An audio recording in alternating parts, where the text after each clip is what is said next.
to the Natural Health and Healing Show with one of New England's leading nutritionists, Mark Mincola. The show is brought to you by the Good Health Stores in Hanover and Quincy. Call Mark at 781-837-4900 with your health and nutrition questions. Now, here's Mark. Good evening and welcome.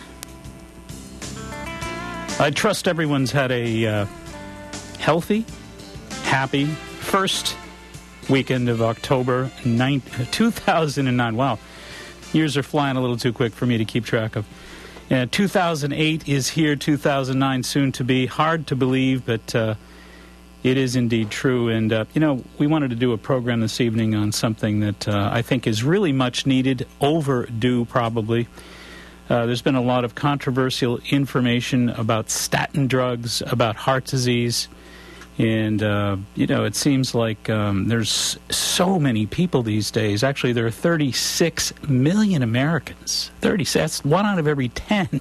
It's astounding. 1 out of every 10 Americans is presently on a cholesterol-lowering medication. And the numbers really have just skyrocketed since, of course, 2004, when the new standards were established, of course. And there's a tremendous amount of, I guess I'd say, controversy straight up about the whole process. We've got some serious healthcare problems, of course, and the manner in which we're dealing with the number one killer, which is, of course, heart disease, is certainly at the top of that list of controversies. Our national healthcare bill is now at $2 trillion per year. And that suggests that the average American is spending $5,000 per year on health care. That's a lot of money. At the top of the American health care agenda, as we said, is indeed heart disease, the number one cause of death and ill health in our nation. Heart disease kills nearly 1 million Americans each and every year. And our prescription drug costs are now inching towards the $200 billion mark. And as we said, 36 million of us are spending $30 billion per year on cholesterol-lowering statin drugs. And the American public, of course, you and I and just about everybody on either side of us has been blitzed into really believing that cholesterol is the single cause of heart disease. Cholesterol is the demon, and the pharmaceutical statin drugs are the single miracle solution to this number one healthcare problem. And, of course, the controversy that has been brewing and that is reaching a head these days is just how legitimate, how honest, and how for real is this information that we've all been force-fed. You know, that cholesterol is the demon and that the statins are the solution. You look back in 1946, and there were two very highly respected authors, researchers, Peters and Van Slyke, who are quoted often in the world of natural medicine and orthodox medicine as well. In their classic on clinical chemistry, they reported that there was no indication whatsoever that elevated cholesterol plays more than a contributing role in heart disease. And really, you go back to 1957, the American Heart Association in 1957 was still in no way convinced of the direct causal relationship between cholesterol and heart disease.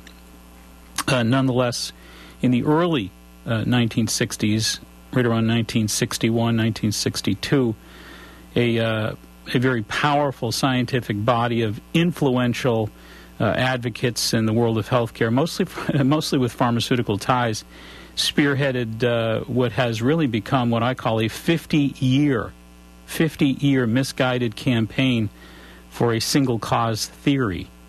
And of course that is cholesterol. Cholesterol has been, as we said earlier, absolutely blitzed into our brains as being, it's been demonized. It's the number one cause of heart disease, cholesterol. I mean, there's no way to get away from that message even still today.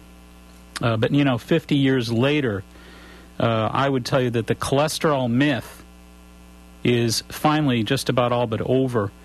And there have been hundreds and hundreds of really exceptional scientific studies, university studies, peer-reviewed studies that have linked hormonal insulin and leptin resistance to heart disease far more compellingly than cholesterol, far more compellingly. Insulin and leptin, we've talked about both of those hormones on this particular program a number of different times. But there are still, of course, many important questions that need to be asked, and many important answers that still need to be answered as well. You know, has cholesterol been demonized as a problem only to set up a pharmaceutical statin solution? What is the purpose of cholesterol in the body? That's something that very few people have any understanding about at all. And we're just, again, led to believe that cholesterol is just this bad fat that's in our body, and we just need to get rid of it in order to save our lives from the prospect of heart disease. And the way to do that is, of course, to eat less red meat and fewer eggs. That's about as far as we go. So what really is the purpose? What are the functions of cholesterol in the body? Can cholesterol be too low? That's something you never hear people talk about. Are there health risks for cholesterol that's too low? And if so, what are they? Are statin drugs safe? Again, there are 36 million of us that are currently taking statin drugs, and very few, if any, of those 36 million Americans are really getting the full, comprehensive story on what the pluses and minuses and what the full range of possibilities are, side effects, etc., with regards to statin drugs. So, you know, what is the controversy all about?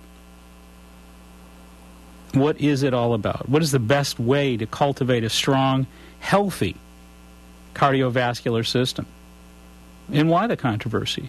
What's the truth about cholesterol, statin drugs, heart disease?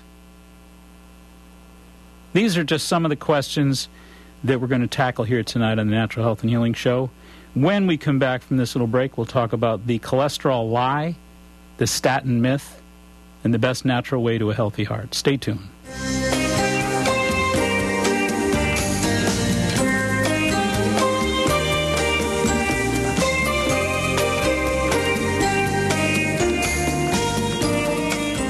Right in our area, we are fortunate to have one of the top martial arts schools in the country, Personal Best Karate. Personal Best has been recognized for their community involvement, professional staff development, character building programs, and exciting educational curriculum.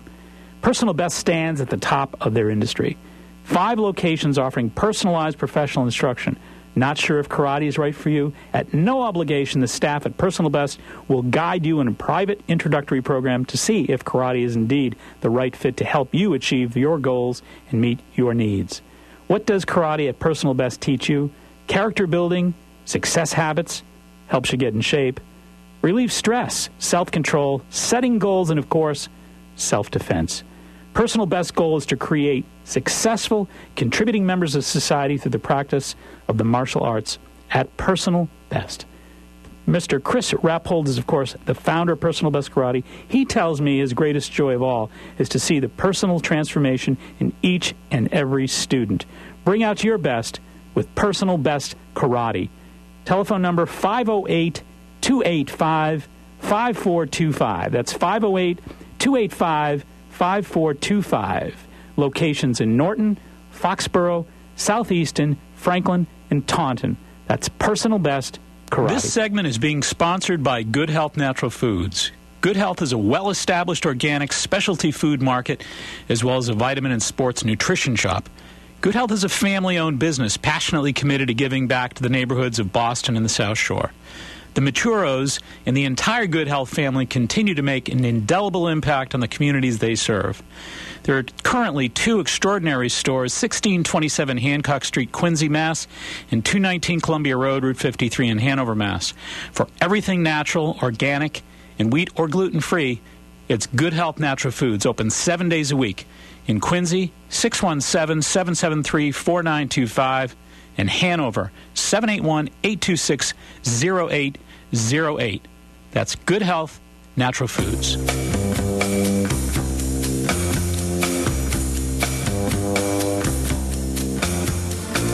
righty, welcome back in, and we're talking with you about your very special healthy heart, and a lot of information that I think really needs to be reviewed. Interesting, I don't know if you've ever taken a peek at naturalnews.com. Interesting site, and Mike Adams, who is a great science writer who's, I think, done some great articles in there, but I just want to share this one with you. This goes back to the July 2004 period when the new statin recommendations were indeed posted. He goes on, corruption exposed. Drug companies give grants, consulting fees to panelists who issued new cholesterol guidelines that are driving demands for statins. The new cholesterol-lowering guidelines are proving to be a windfall for statin drug manufacturers like Pfizer and Merck. Most news articles and medical advice concerning the new guidelines recommended drugs and drugs only to reduce cholesterol levels. As a result, the guidelines are perhaps better described as profit generators for pharmaceutical companies. Today we're finding out why. 6 of the 9 panelists that issued the new decisions about cholesterol levels have received grants and or consulting payments from statin drug manufacturers. 2/3 of the panel members have financial ties to the very pharmaceutical companies that are being financially helped by the new guidelines. Not surprisingly, this little detail was left out of the report due to an oversight, the report publisher says. As a result, the vast majority of journalists and news publishers never even questioned the bias of the report. It sounded scientific to them, so they published it as fact, even while remaining ignorant to the fact that this advice came from a group of people who are essentially on the payroll of these pharmaceutical companies. Whatever happened to full disclosure? Doesn't the medical industry have a responsibility to disclose precisely these sorts of financial ties between panelists who write public health guidelines and the drug companies who benefit from them? To any intelligent outside observer, this whole thing smells like a drug racket. The panelists get paid consulting fees and grant money. The guidelines are arbitrarily lowered to a level that suddenly puts millions more Americans into the high cholesterol category simply by changing the definition. The popular press runs headlines screaming that millions of people should now suddenly be taking statin drugs for life, and the drug companies receive a windfall in sales and profits. Nice scam. It's business as usual in the medical industry. Upper-handed deals, refusal to disclose financial ties, and the willingness to do practically anything to generate more profit. That's because everybody in the payroll of these companies, the doctors, are getting consulting fees for doing nothing other than signing a blank piece of paper. The researchers are getting grant money to carry out research that almost always supports the drug companies. The mainstream media is receiving billions of dollars in ad revenues as long as they keep pushing drugs to customers, both in advertising and news content. Everybody's in on it. The whole system is disgustingly incestuous. The problem is that none of this has anything to do with real health. Prescription drugs simply don't make people healthy. All they do is mask symptoms, and these statin drugs have a bewildering array of dangerous side effects such as sudden death, loss of sex drive, osteoporosis, and other hormonal imbalances. Statins are dangerous drugs that have no place being taken daily like aspirin, and yet that's the push, to get everybody taking statins every single day for the rest of their lives. The real way to lower cholesterol is, of course, to change your eating habits, to take up an exercise program. Natural healing foods like garlic also lower cholesterol, and superfoods like chlorella offer tremendous help. There are also a great variety of nutritional supplements like red rice yeast that treat this condition. The best way to lower cholesterol is to stop eating the foods that cause it in the first place. Hydrogenated oils are the primary cause, followed by saturated animal fats. Better yet, if you take up an exercise habit and spend just 30 to 45 minutes per day walking or performing some other form of exercise, your cholesterol numbers will improve dramatically. Prescription drugs are not needed to be healthy. The whole system of promoting these drugs is, as we've seen above, an unprecedented con being perpetrated on the American people. In fact, the system is downright criminal. The FBI should be investigating and prosecuting the players of this industry using the RICO laws designed to bring down organized crime. Until that happens, your best bet as a consumer is to avoid prescription drugs of this type and to turn to nutrition and physical exercise to maintain optimal health. Anyway, he goes on. And this is a pretty interesting piece, again, written by Mike Adams of the naturalnews.com press. And it's obviously in response to the big blitz, the big push, 2004. Prior to 2004, there were approximately 21 million Americans that were on statin drugs. And since the new criteria changed the playing field of this particular problem, we went from 21 million Americans on statin drugs to 36 million Americans. So we added about 15 million Americans to the list of statin takers. And obviously, things have been rock and rolling as far as the profit margins for this particular series of drugs. But I think the real key here that we need to talk about before we go on is we need to talk about what cholesterol is and whether cholesterol really is the problem. As we said at the outset of the broadcast, back when this was first being reviewed in the mid-1940s and even early 1950s, researchers that were highly respected, of course, the American Heart Association, etc., were saying, no, you guys are all wet. This is not the sole demon cause of heart disease, this thing called cholesterol. And so what is cholesterol? Well, no cells can be manufactured in the human body without it. I'll say that again. No cells in your body, not a single cell, can be manufactured without cholesterol. I'll say something else. Not a single hormone. And by the way, men do produce hormones, just so you know that. But not a single hormone in the human body can be manufactured without cholesterol. Cholesterol waterproofs, insulates, protects cells, and as we said, helps in the manufacturing process of cells as well. The body essentially tells the liver to produce more cholesterol whenever there is damage and inflammation. Whenever there's any form of damage or inflammation, cholesterol is increased by the liver. The brain tells the liver to actually increase it because it is one of those agents that insulates, one of those healing agents that the body actually sends to an area of inflammation or damage so that it can actually protect it and insulate it. Inflammation is when the hormone in the body called thromboxane A2, which is a blood clot hormone. It makes your blood thicken up. We call it blood mud. And that blood mud is what makes it difficult for your heart to manage with that heavy viscosity.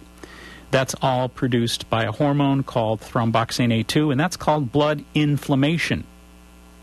Inflammation. Most folks are usually accustomed to associating inflammation with joints and muscles. But there is virtually no system in the body that can't be inflamed. So virtually any part of your body and any system in your body, including your bloodstream, can indeed encounter inflammation. And when your bloodstream encounters inflammation, it's the result of heavy clotting. Okay? So we produce inflammation to keep us from bleeding to death when we cut ourselves. This wasn't a cruel joke played on us by Mother Nature. We produce these hormones that thicken our blood for the purpose of saving us from the potential of bleeding to death. The key here is to maintain a balance between the agents that thicken the blood and the agents that thin the blood. We have both. You're born with both blood thickening agents and blood thinning agents, and they're all hormonal. So you produce hormones that keep things smooth and balanced. Don't let them get too thick. Don't let them get too thin. Keep things nice and balanced. That's when things are working properly. And that's how they're supposed to work. Okay? But the key here is this. When you have damage in an artery, you have any kind of inflammation, you have any kind of damage in an artery, it thickens your blood, and that damaged area will leave a scar, just like on the outside of your hand if you cut your hand. No different on the inner lining of your tissues than on the outer lining of your tissues. Your inner arteries can get cut, can get damaged, need to be healed. We send a little bit of cholesterol down there to protect and defend them, to enable them to heal, to waterproof them, to insulate them. So cholesterol is actually a good guy. At this level, it's a good guy. And what it's doing is it's doing healing work. protecting the damaged artery area. What ends up happening, however, is after it lines that damaged arterial area, over a long-term period of time, some of those scars can thicken in the inner lining and take on what you and I think of as plaque. Part of that healing process will draw a lot of calcium into that damaged artery as well, because calcium buffers, it alkalizes. And when there's injury somewhere, it's nice to be soothed with alkalizations, like giving a baby mother's milk. Calcium has a way of soothing acidity, quelling that acid, quelling that pain, calming down the nerve inflammation. The problem is that when there's frequent damages that the body has to repair, this scarring and plaquing will build and build and build and build. Cholesterol is only being directed to those areas by the liver, because the brain is telling it to send that cholesterol to those damaged areas for the purpose of healing, insulating, waterproofing. So what do we blame? We blame the cholesterol for building up these plaques. We need to understand that the damage in the arteries is the key. It's the damage in the arteries that the cholesterol is being sent to insulate, to protect. And sure, it does indeed mass and block up these arteries. There's no question about that. But that is not the root of the problem. That is part of the process whereby the body is out of balance, but we're attacking the cholesterol as if it were the source of the problem, and indeed it's not. We need to understand that we damage our arteries by increasing the inflammatory response in our diet. There are very unhealthy foods that increase the inflammatory response in the arteries. Those foods that produce high levels of thromboxane, of course, like we've talked about, red meat, egg yolks, dairy products, peanuts. Also, as we said earlier in the broadcast, there have been hundreds and hundreds of studies that have made it very clear that insulin and leptin, two hormones actually are very much at the core of the cholesterol root problem. And insulin levels, of course, when you and I are eating a lot of sugar and when we're eating too much food in general, insulin levels shoot up. You know, as those insulin levels drive up, what ends up happening is we build up a resistance because the body knows it doesn't need and can't facilitate all that insulin. So you and I are eating lots of sugar and alcohol and baked goods, and we're loading up on all these sugary treats, and we have to continue to produce insulin. And then what ends up happening is our body says, well, we just can't use all that insulin, so we're going to kind of shut down on the insulin thing. And that builds up a resistance to insulin in the bloodstream. And that will dramatically increase inflammatory response. Dramatically increase it. Also, what it will do is anybody who's ever kind of spilled some honey on a counter and you've left it there for overnight, and the next morning, next couple days, it sort of crystallizes and hardens. That's what ends up happening to the sugar in our body, in our bloodstream, in our arteries over the periods of days, weeks, months, and years. And the sugar will plaque. Just like that crystallized, dried, hard honey on your counter. You crank up that sweet stuff in your diet. You burn out your body's ability to use insulin. The sugar crystallizes, plaques. Leptin is another hormone we spoke about. Leptin is like we talked about, insulin is a sugar regulator, hormonally speaking. Well, leptin is a fat regulator, hormonally speaking. And the same thing can happen there that happens with insulin. You eat too much fat, you convert too much sugar into fat, because, of course, too much sugar in the diet converts to fat. You eat too much sugar, it converts to fat. Your fat levels go way up. And the fat-regulating hormone called leptin is a problem then because your body develops a resistance to that, just like it did for insulin and sugar. And it says, well, we can't use all that. We're overloaded. We're going to shut down here. We're not going to take any more leptin in, and we're not going to process any more leptin. Meanwhile, you've got all this leptin circulating around your bloodstream saying, well, we have nowhere to go. Subsequently, the fat builds and builds and builds in the arteries. The truth about heart disease is cholesterol isn't the root causal demon. It has conveniently become that. And the key, really, solutionally speaking, is to make sure at breakfast you have protein instead of donuts and sugared coffees, unless, of course, you want to increase your risk for heart disease. Build up those saturated fats, build up those cholesterol molecules, and build up those plaques, and continue to build up those arterial blockages. Protein at breakfast. Not a lot of snacking between meals. Cut your total calories down, and don't overload your body with insulin and leptin. Don't overload your body with sugar, and sugar that converts to FAT. There was a Dr. Michael Brown who actually was awarded 2 Nobel Prizes in medicine in 1984 for essentially showing us that 80% of all the cholesterol in the body is produced by the liver. Not by diet, by the liver. The part of the diet that forces the liver to do that is the sugary stuff.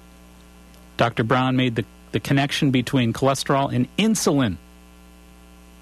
And again, since that time, we've made hundreds and hundreds of connections academically in the form of some remarkable studies between leptin as well.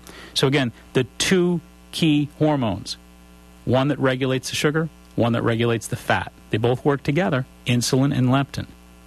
When you're overeating the breads, the doughs, the starches, the sugars, the soda pops, the juices, the alcoholic beverages, and your sugar levels are elevated, and half that sugar is converting to fat, and both your sugars and your fats are real high in your blood, your body says, forget it, we can't control it.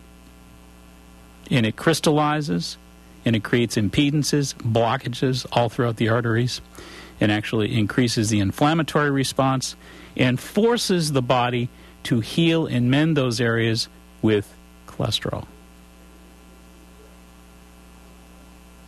So the key really here is, if you want to remedy the problem, if you want to correct the problem at the root, you've got to correct it dietarily. And the best way to correct it dietarily is to increase the lean protein in the diet, chicken, turkey, fish, beans, legumes, tofu, to increase the green vegetables in the diet, to have those occasional fruits, and to really cut way down on the breads, the cereals, the pasta, the rice, the potatoes, the sugars, as we said earlier, the alcoholic beverages, the sweet treats, the desserts, all that stuff that is starchy and sugary, got to come way, way down. That is the key. What we've done in the corporate environment, a lot of folks that I've worked with, hundreds and hundreds of people, and we've done some white papers on it and kept very good track of a lot of the work that we're doing. We notice very direct corollaries when you limit the starch intake to 1 serving per day. The average American is taking 3 to 5 servings of starch a day. Breads, pastas, potatoes, etc. 1 a day in a high-fiber form. Potato with skin. Whole grain pastas, or pastas that actually have soy added to increase the protein level. That's the key. 1 a day. 1 serving a day. The rest is all about lean protein, vegetables, and fruits. We're going to see Candida in a moment or two here, and we're going to talk more about your cholesterol issues, as we call it, the cholesterol lie, the statin myth, the best way to natural health and a natural healthy heart. We'll be right back. Stay tuned.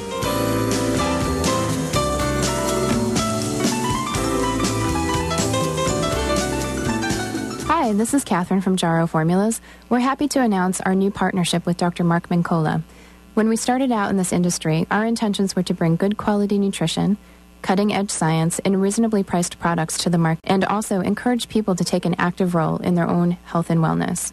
Jarrow Formulas has been in business for over 20 years and is considered an industry leader. Jarrow is incredibly active in consumers' rights to access dietary supplements and creating good quality manufacturing standards for our industry. When we first met Dr. Mincola, we knew that we had a true partner and an ally in the mission of creating a happy, healthy, and wealthy New England through the sharing of knowledge and enthusiasm for health and healing. And we're excited for the world of knowledge that there is that we can share with you all. As we take this journey together with great partners, great energy, and looking forward to a great future for all of those that are encouraged to come Right along. in our area, we are fortunate to have one of the top martial arts schools in the country, Personal Best Karate. Personal Best has been recognized for their community involvement, professional staff development, character building programs, and exciting educational curriculum. Personal Best stands at the top of their industry. 5 locations offering personalized professional instruction. Not sure if karate is right for you? At no obligation, the staff at Personal Best will guide you in a private introductory program to see if karate is indeed the right fit to help you achieve your goals and meet your needs. What does karate at Personal Best teach you? Character building, success habits, helps you get in shape, relieve stress, self-control, setting goals, and, of course, self-defense. Personal Best's goal is to create successful, contributing members of society through the practice of the martial arts at Personal Best. Mr. Chris Rappold is, of course, the founder of Personal Best Karate. He tells me his greatest joy of all is to see the personal transformation in each and every student. Bring out your best with Personal Best Karate. Telephone number 508-285-5425. That's 508-285-5425. Locations in Norton, Foxborough, Southeaston, Franklin, and Taunton. That's Personal Best Karate.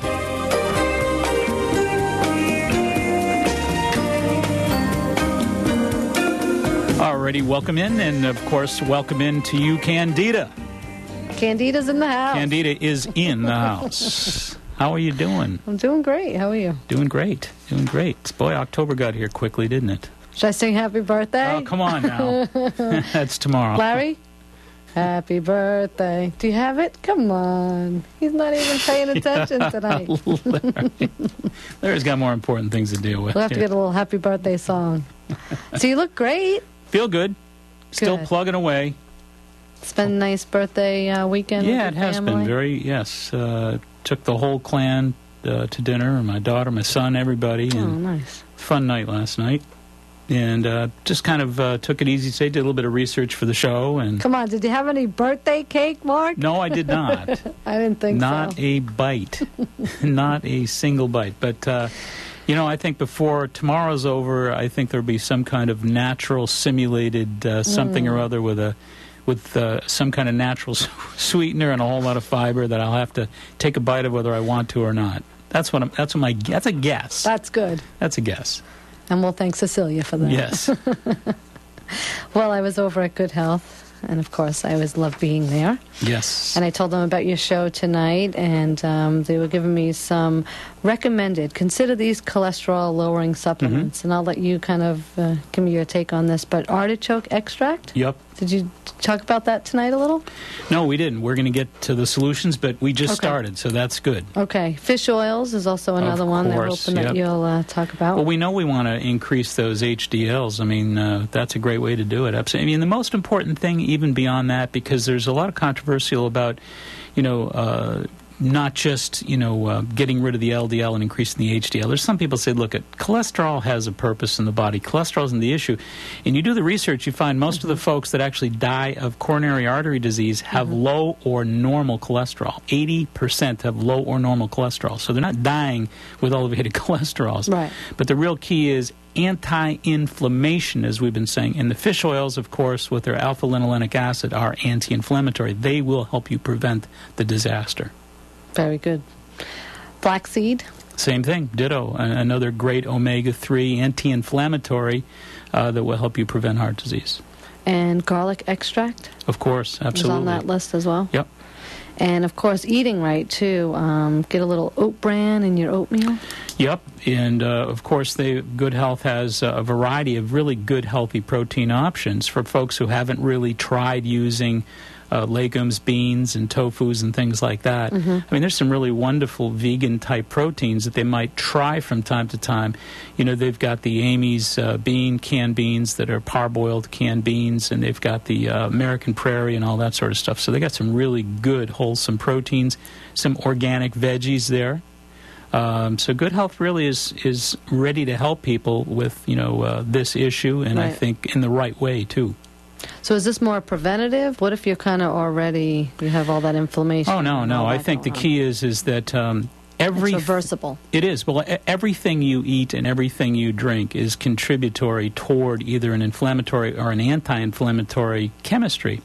So if somebody's eating a lot of peanut butter, if somebody's eating a lot of red meats, if somebody's eating a lot of egg yolks, if somebody's using a lot of dairy as a staple, I usually caution against those things because those are your primary inflammatory foods. They produce arachidonic acid, and the arachidonic acid is going to drive up that thromboxane hormone that causes all that clotting.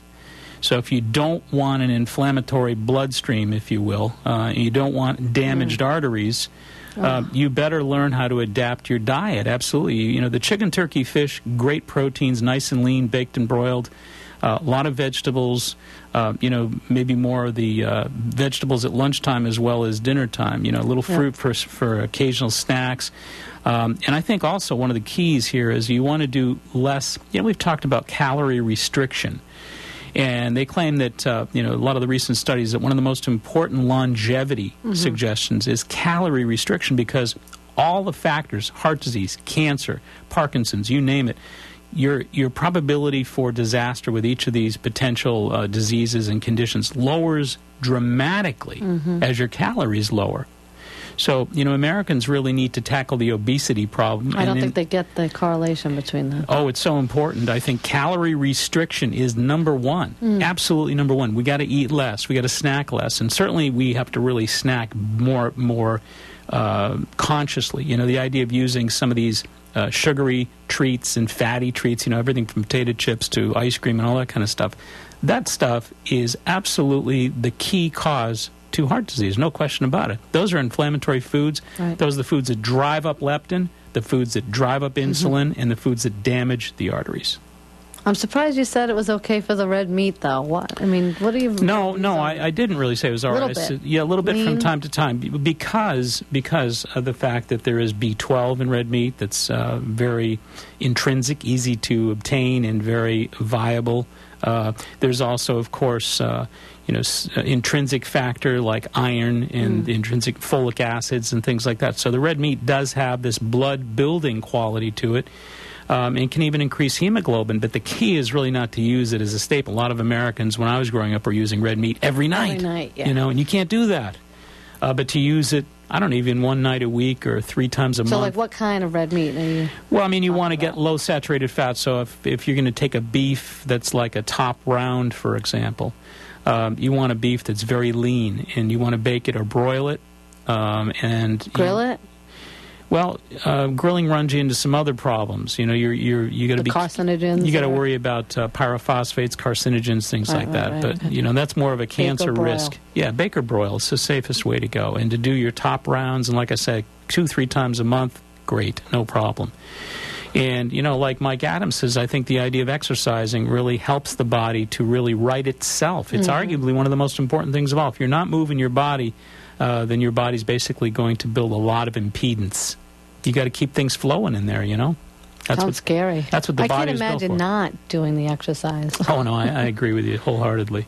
Get those kids up and going. The other thing that Good Health, I think, has down there, too, that we want to pay close attention to is they've got a number of different really good breakfast protein options, because we mentioned that one of the people I love to read is Byron Richards. Byron Richards has written some great books on leptin, and he's got a wonderful website, by the way, that we're going to talk about in a little while.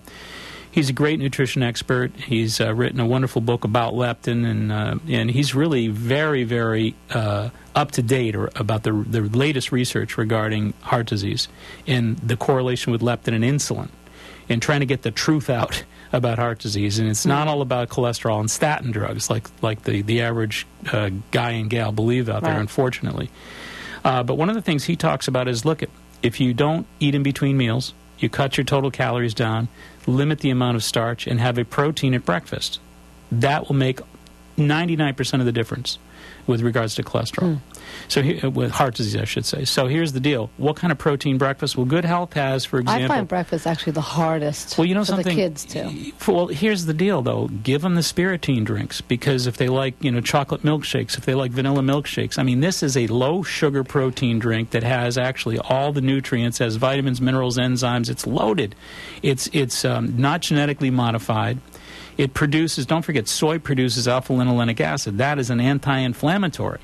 So you're literally killing two birds with one stone here, because you're getting your protein, which means your insulin's not going to be driven up, and you're also neutralizing bad fats with an alpha-linolenic acid concentrated food. So Spiritine makes a big difference. It's a great... 3-year-olds okay? Sure, absolutely, absolutely. So you make a protein drink with, there's a zillion flavors. It's made by Nature's Plus. Okay. Good Health has it. Spiritine, Spirutein.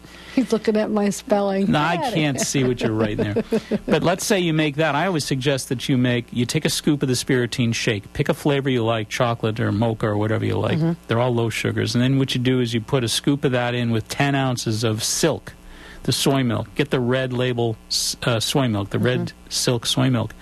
10 ounces of that with 1 scoop of Spiritine. You got a real nice frothy shake that's delicious, and it's loaded with virtually everything you need. Can you throw some fruit in there too? You could if you want, but it's a meal replacement. It's already stacked. Gotcha. And if you can get used to that, and maybe egg whites for breakfast and the egg white omelets, and melt some soy cheese in there. One of the soy cheeses that I really like to recommend is the Soya Kaz, Soyakaas, Soya Kaz. And the Soya Kaz Monterey. Monterey really melts beautiful. It's got a low melting point. It really is a nice kind of omelette-y cheese that's soy-based. You get some leftover veggies out of the fridge or some frozen broccoli spriggets and throw them in that egg white omelet. You got a great breakfast there. All protein. Sounds better than birthday cake. Sounds better than birthday cake, exactly. But that's the kind of thing that's actually going to lower the risk of heart disease. Gotcha. That's the way you want to start living. And Good Health has those great protein options as well. And I'll bet you even know exactly where they're located. Yeah, but I'm going to let you tell. You want me to tell all the nice people out there where Good Health is? 1637 Hancock Street in Quincy, and the number there is 617-773-4925, or 219 Columbia Road, which is Route 53, down Hanover Way. And the number down there is 781-826-0808. Good Health Natural Foods for all things natural, you bet. And they also are stocked with the new issue of Healthy Living. Yes, indeed. You've got that magazine everywhere. Yes, we're coming out in 2 weeks in New Hampshire. Yeah, when are you going to go to Portland, Oregon with this magazine? I don't know. I've been talking with Tom Egan. You got this thing. Tom? I'll bet you someday I'll be like in. So I'll be down in Guatemala or something like that, or I'll be in Peru, and I'll see one of these Healthy Living magazines somewhere. Actually, if anybody's listening out there that wants to start a Healthy Living in their town, call 781-834-2728. So we've got some upcoming. We did a great seminar last Monday night. That was ever so nice? Enjoyable. Great group, absolutely. And they gave you a massage? Yeah, I got a free massage gift certificate for a massage, which might be a good thing to do on my birthday. Well, sounds like a good idea. Yeah. Little R&R. And the next one we have coming up is October 27th, which is the weight loss nutrition for thyroid and metabolism. And you're going to be doing, telling folks how to implement these optimal nutrition to maximize their metabolism for the highest level of weight loss and energy efficiency. That's going to be at our favorite place at Uplifting Connections in Bridgewater. Great. I love going down there. So we're excited about that. And then, of course, November 3rd, I'll just squeeze this one in, Food as Medicine for the Family. This one's going to be really exciting. I always like the family stuff. Is that the one? Is that in Hanover? That is going to be at the YMCA. That's our first one at the Y. Isn't there a song about the YMCA? Yes, there is. My kids sing it all the time. Oh, Larry, don't you dare. No, Larry. No, Larry. Put it down, Larry. But I'm also really excited that I've most recently teamed up with Dr. Donna Jones. Yep. And I know you've referred a lot of people to her also. She is the medical director of Bella Natural Therapies for Women. She's also affiliated with Jordan Hospital. But she's doing just wonderful things for women in terms of the whole natural wave. in treating menopause and also treating adrenal fatigue, and she also does homeopathy. Mm-hmm. So our next one coming up is October 8th. It's going to be right at the Coastal Church in Hanover. It's only $30, and it's just all different natural approaches to treating menopause. So Donna will be speaking on October 8th. That is let's see, Wednesday? October 8th is a Wednesday. This coming Wednesday. This coming Wednesday. Yeah, we're 3 days away. So she'll be there at the Coastal Church in Hanover. Yep. Folks can find out about that lecture that she will be giving or any of these series of lectures that I'll be giving through the fall and into the early winter by calling who? Candida. Yeah, there you go.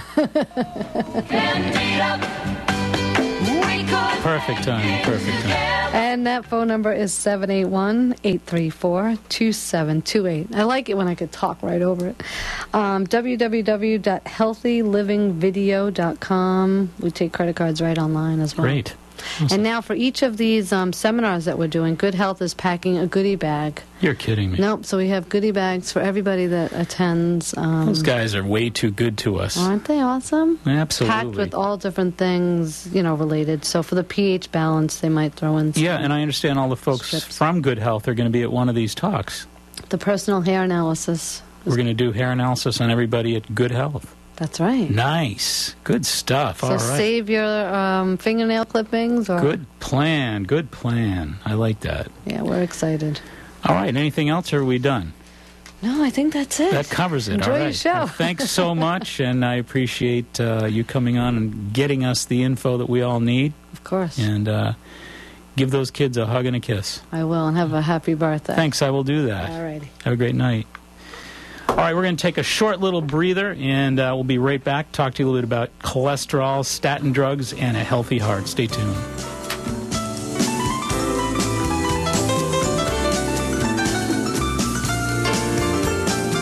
This segment is being sponsored by Good Health Natural Foods. Good Health is a well-established organic specialty food market, as well as a vitamin and sports nutrition shop. Good Health is a family-owned business passionately committed to giving back to the neighborhoods of Boston and the South Shore. The Maturos and the entire Good Health family continue to make an indelible impact on the communities they serve. There are currently 2 extraordinary stores, 1627 Hancock Street, Quincy, Mass., and 219 Columbia Road, Route 53 in Hanover, Mass. For everything natural, organic, and wheat or gluten-free, it's Good Health Natural Foods, open 7 days a week. In Quincy, 617-773-4925. In Hanover, 781-826-0808. That's Good Health Natural Foods. Hi, this is Catherine from Jaro Formulas. We're happy to announce our new partnership with Dr. Mark Mincola. When we started out in this industry, our intentions were to bring good quality nutrition, cutting-edge science, and reasonably priced products to the market, and also encourage people to take an active role in their own health and wellness. Jaro Formulas has been in business for over 20 years and is considered an industry leader. Jaro is incredibly active in consumers' rights to access dietary supplements and creating good quality manufacturing standards for our industry. When we first met Dr. Mincola, we knew that we had a true partner and an ally in the mission of creating a happy, healthy, and wealthy New England through the sharing of knowledge and enthusiasm for health and healing. And we're excited for the world of knowledge that there is that we can share with you all. As we take this journey together with great partners, great energy, and looking forward to a great future for all of those that are encouraged to come along.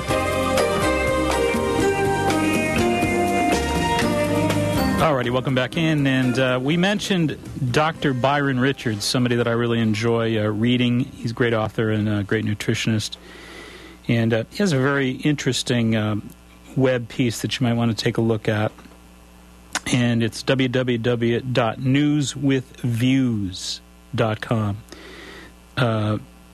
And you want to look for Byron, B-Y-R-O-N, Richards, R-I-C-H-A-R-D-S. Just in general, do some searching on his name. But he has an interesting article entitled Low Cholesterol Increases Cancer and Death Risks. I'll say that again. Low cholesterol increases cancer and death risk. And he published this recently, just this August 28, 2008.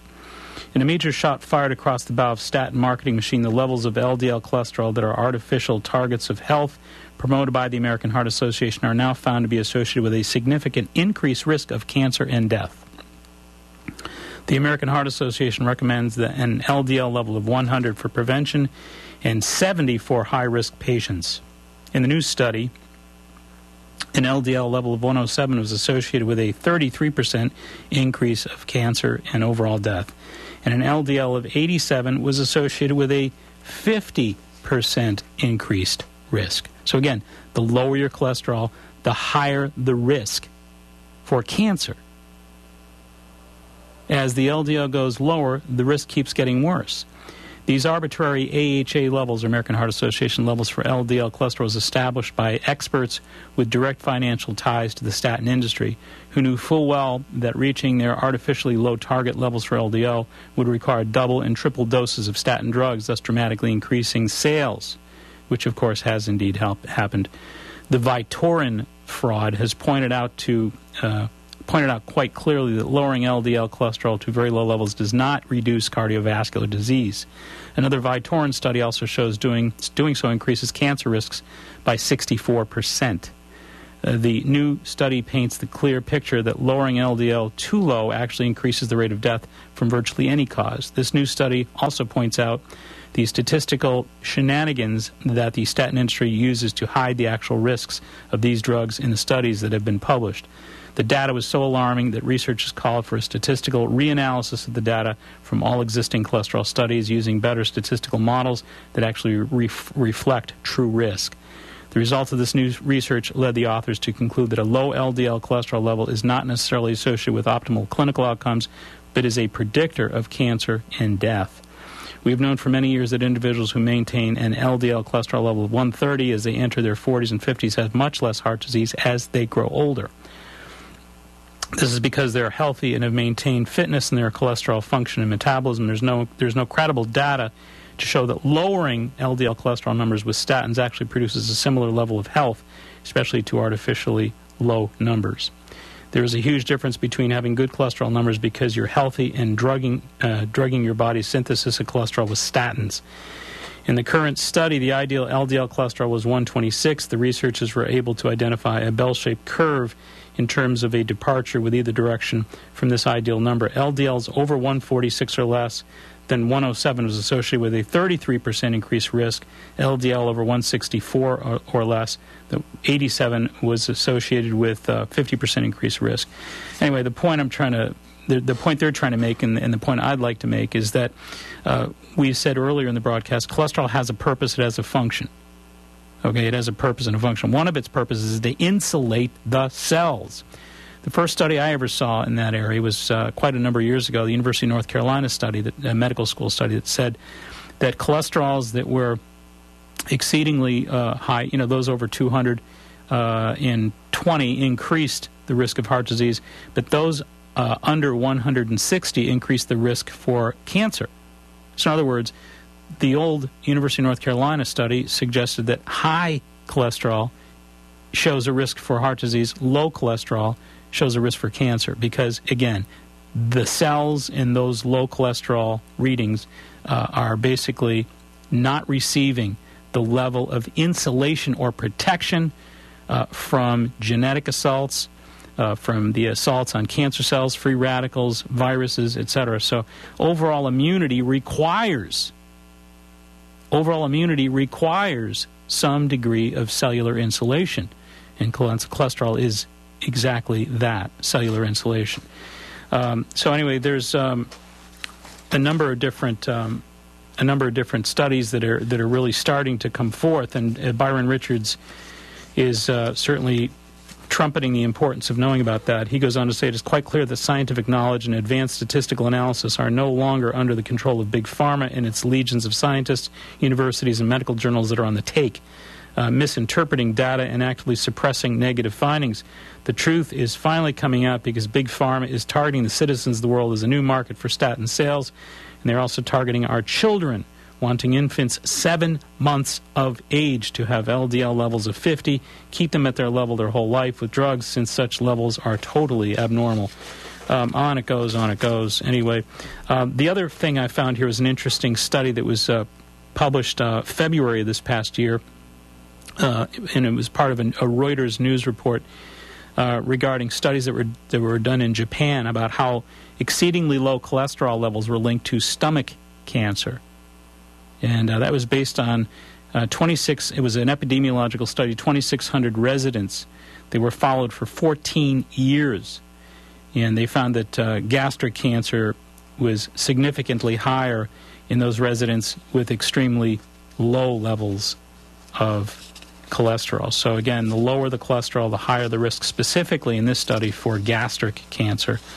The other thing I wanted to mention here, time is flying. Boy, I'll tell you what, it goes quickly. There's a remarkable Dr. John Abramson. Dr. John Abramson trains family practice medical doctors at Harvard and lectures and writes extensively on some of the problems with our medical system. And his book, actually, you might want to take a peek at that. It's called Overdosed America, The Broken Promise of American Medicine. And it can be found on his website, Dr. John Abramson. Again, Overdosed America, The Broken Promise of American Medicine. His website, you can go to www.overdosedamerica.com. Pretty simple to find. Overdosed, O-V-E-R-D-O-S-E-D, America.com. But according to Abramson, of the 36 million Americans who under current guidelines should take the statin drugs, most do not have coronary artery disease. They are only at risk of getting it. The guidelines cite 7 randomized trials in support of using statin therapy in women and 9 randomized trials in support of using statin therapy in people over 65 as justification. Yet when examined closely, none of the studies actually provide evidence to justify the statin recommendations.